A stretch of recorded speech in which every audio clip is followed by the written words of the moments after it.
बातमी आहे पुण्यातल्या मोदी मंदिराची। पुण्यामधल्या औंधमध्ये एका मोदी भक्तानं पंतप्रधान नरेंद्र मोदी यांचं मंदिर उभारलंय। मजूर मुंडे या भाजपा कार्यकर्त्यानं स्वतःच्या मालकीच्या जागेमध्ये हे मंदिर उभं केलंय आणि ज्यामध्ये नरेंद्र मोदी यांचा पुतळाही बसवण्यात आलाय। पिंपरी चिंचवड इथले मार्बल विक्रेते दिवांशु तिवारी यांनी खास जयपूरमधून मोदींचा पुतळाही तयार करून घेतलाय। यासाठी 1,60,000 रुपये खर्च केलेत। 15 ऑगस्ट रोजी या मंदिराचं उद्घाटन करण्यात आलं। या मंदिरासमोर मोदी यांच्यावर केलेली कविता भक्तांसाठी लावण्यात आली आहे। मोदी भक्तांना उभारलेलं हे मंदिर पुण्यामध्ये सध्या चर्चेचा विषय ठरले। आतापर्यंत आपण अनेक मंदिरं पाहिली असतील। पुण्यात अनेक प्राचीन मंदिरं देखील आहेत। त्यातच एक नवीन मंदिराची भर पडली आहे। ते म्हणजे पुण्यातील एका मोदी भक्ताने थेट देशाचे पंतप्रधान नरेंद्र मोदी यांचा मंदिर उभारलं आहे।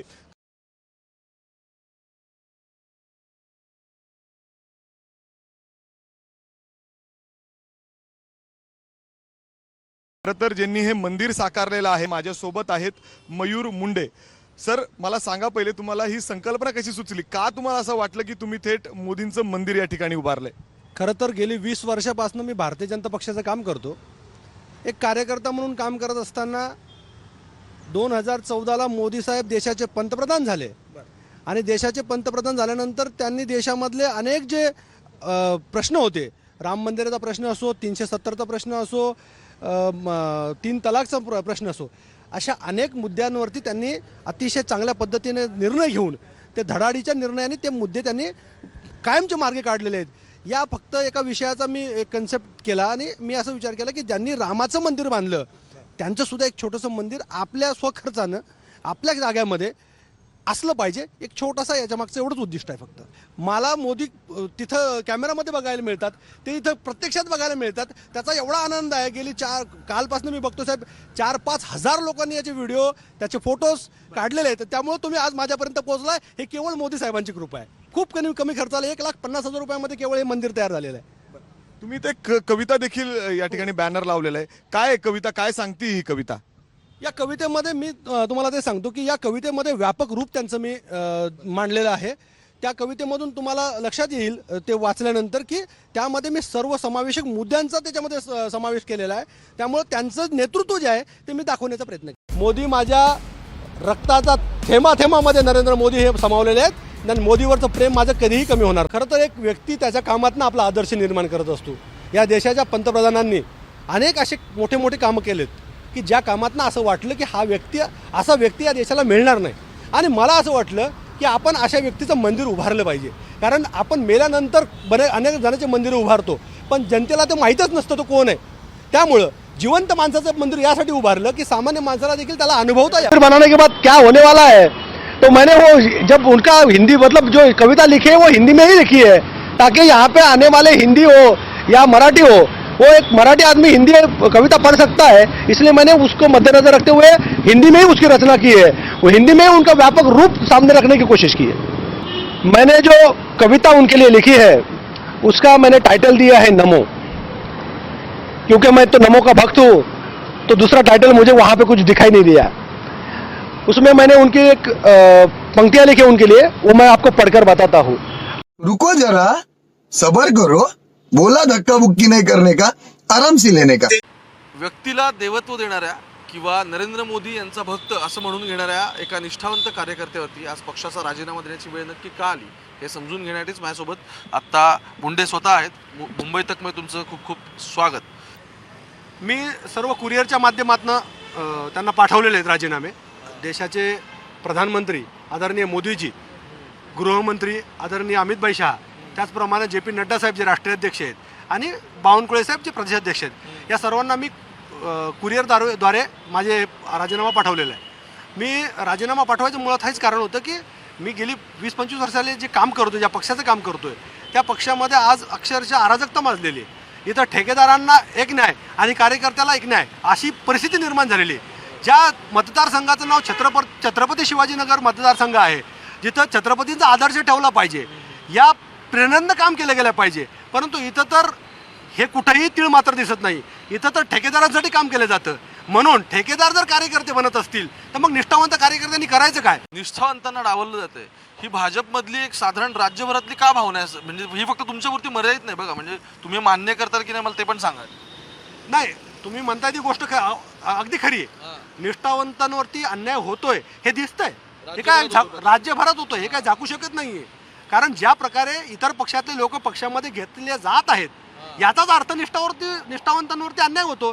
ज्या लोकांचे म्हणजे ज्या लोकांना मारहाण केली गेली, ज्या लोकांचे हातपाय तोडले गेले, असे अनेक उदाहरणं आपल्या पुणे परिसरामध्येच उपलब्ध आहेत. महाराष्ट्रभर जाण्याची गरज नाही. आज तसेच लोक आपल्या पक्षाचे नेते बनवून ठेवलेले आपल्या डोक्यावरती. त्यामुळं अन्याय होतो हे तर सिद्धच आहे. एक मिनिट, तुम्ही म्हणताय की हातपाय तोडले वगैरे, हे काय प्रकरण नक्की? नाही, हे खूप जुनं प्रकरण आहे. ते शोधलं तर तुम्हाला मिळेल. मी आता नाव सांगू इच्छित नाही, परंतु ही परिस्थिती पक्षाची आहे. आणि आज या लोकांना बाहेरच्या लोकांना आपल्या डोक्यावर घेऊन निष्ठावंत कार्यकर्त्यावरती एक प्रकारे आपण अन्यायच करतोय. तो अन्याय आमच्यावर तर दूर झाला पाहिजे. आजचे दिन आमचे आले पाहिजे. आजचे दिन आमच्या विरोधी पक्षाच्या लोकांचे येत असतील तर कार्यकर्त्याचं किंवा निष्ठावंत कार्यकर्त्याचं पतन आहे. पण मग आता बघा, आजचे दिन विरोधी पक्षावर कुठे आहेत? म्हणजे अजित पवार तर सोबत आले की तुमच्या आता भाजपच्या. मी तेच तुम्हाला म्हटलं की आज विरोधी पक्षातल्या लोकांवरती ज्यांनी आमच्यावरती अन्याय अत्याचार केला, ज्यांनी आम्हाला कधी झेंडा लावू दिला नाही, असे कार्यकर्तेच आमच्याकडे घेतलेच. म्हणजेच आमचे बुरे दिन आले आणि त्या कार्यकर्त्यांचे अच्छे दिन आलेले. नाही पण बघा आता तुम्ही राजीनामा सुपूर्द केलाय प्रदेशाध्यक्षांकडे, बरोबर? महाराष्ट्राचं शीर्ष नेतृत्व देवेंद्र फडणवीस हे साधारण सगळ्यांना मान्य करतात. प्रदेशाध्यक्ष चंद्रशेखर बावनकुळे असले तरी सुद्धा. मग तुमचं फडणवीसांना बद्दल तुमचं नक्की काय मत आहे? कारण हे या सगळ्यामध्ये ते एक डिसिजन मेकर होते ना, आणि ते तर स्वतः त्यांनी अशी मीडियात स्टेटमेंट दिली मधल्या काळात की हा पक्ष मी फोडला वगैरे, या संदर्भात ते बोलले. मग ते याच्याबद्दल तुमचं काय मत? टोकाचं पाऊल उचललं पाहिजे? मला मनापासून सांगा, पक्षातले खरंच सगळे महाराष्ट्रामधले कार्यकर्त्याची भावना तुमची तीच आहे का? तुम्ही जर प्रत्येक ऑफ द कॅमेरा जर गेले तर प्रत्येक जण तुम्हाला निश्चित बोलेल. ऑन द कॅमेरा बोलण्यासारखे आमच्यासारखे काही तुरळक कार्यकर्ते असतात जे परिणामाचा विचार करत नाहीत, आपलं करिअर बनायला लावतात. पण असे खूप कमी लोक असतात कॅमेऱ्याच्या मागे, पडद्याच्या मागे असे खूप लोक आहेत जे निष्ठावंत लोकांवरती अन्याय झाला हे पदोपदी बोलून दाखवत आहेत. आज कालपासून मी राजीनामा दिल्यापासून निश्चितच मी कालपासनं जवळपास 2-2.5 हजार लोकांशी बोललोय. 2-2.5 हजार लोकांनी मला हेच सांगितलं की तुम्ही निष्ठावंतांचा आवाज उठवलाय आणि हा आवाज उठवत राहा. एक दिवस तरी आम्ही तुमच्या मागे येणारच आहे. आणि दैवतावरती माणसाने कधी गद्दारी करू नये. गद्दारी शब्द हा मुळात मी तुम्हाला काय सांगितलं की महाराष्ट्र हा गद्दारीसाठी आता फेमस झालेला आहे. त्यामुळे मला का फेमस झालं? तुम्हाला आता कळलंच ना, माहितीच आहे तुम्हाला. नाही, कोणाला कळवलं? मी बावनकुळे साहेबांपर्यंत पत्र पाठवलेले आहेत.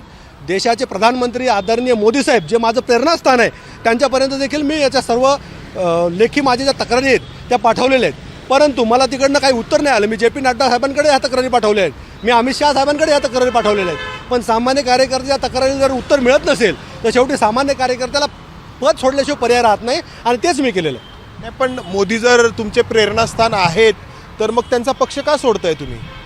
मोदी हे माझे प्रेरणास्थान आहेत, पण मी खाली जे काम करतो त्यांचंच काम करतोय मी खाली. आणि मला जर बळ मिळत नसेल, शेवटी नरेंद्र मोदी मला काय बळ देत नसतात. मी माझं त्यांना ते मला आवडतात म्हणून मी त्यांची त्या मंदिर बनवलं आहे. शेवटी वेळ आल्यानंतर मी बोलेल तुमच्याशी. वेळ आल्यानंतर मी माझं सगळं तुम्हाला सविस्तर कळणारच आहे, ते मी तुम्हाला सांगेलच. अच्छा, वेळ म्हणजे विचार सुरू आहे? नाही, विचार असा काही नाही. शेवटी माझ्या जो आदर्श आहे त्या आदर्शाला जर कुठे धक्का लागत नसेल तर मी भविष्यामध्ये काही विचार करेल, ते सांगता येत नाही. बरं. नाही, पण हे कसं पटणार सामान्यांना की एकीकडे बघा, देव हा एकदाच म्हणजे जो आहे तो भेटतो, आणि एखाद्याला तुम्ही देव मानला की तुम्ही देवच मानता. म्हणजे मोदींना तुम्ही देव मानलं, त्यांचं मंदिर उभा केलं, आणि आता तुम्ही म्हणता की मी वेगळा काही विचार नंतर केला तर सांगता येत नाही. मग हे कसं देव बदलणं झालं ना? हे नाही, देव मी कधीही बदलणार नाही. तो देव माझ्या हृदयामध्ये आहे. पण कृतीमधनं आपल्याला कधी कधी असे निर्णय घ्यावे लागतात जे जनतेला आवडत नसतात. तरी देखील आज महाराष्ट्रामध्ये भाजप, शिवसेना आणि राष्ट्रवादीची युती झालेली आहे. ही जनतेला आवडलेली नाही, कार्यकर्त्यांना मुळीच आवडलेली नाही. पण तरी देखील राजकीय व्यवस्था आवडलेली. ते आता माझ्या हातून चेंडू निघलेला आहे. निर्णय त्यांनी घ्यायचा आहे. कुणी त्यांनी म्हणजे कुणी? पक्षाच्या राष्ट्रीय अध्यक्षांनी, पक्षाच्या प्रादेशिक अध्यक्षांनी किंवा शहर अध्यक्षांनी निर्णय घ्यायचा आहे. अच्छा, त्यांच्याशी काय बोलणं झालं तुमचं? नाही, मी तर बोललो नाही. मला आवडत नाही. मी मोदींचं मंदिर बांधलं देखील त्यावेळेस मी कोणाशी बोललो नव्हतो. माझी आवड आहे. मी जी आवड आहे वेदना तर झाल्या असतील ना की ज्या मोदींचं आपण मंदिर बांधलं त्यांचा पक्ष आपण सोडून चाललोय म्हणून? अतिशय कठीण मनाने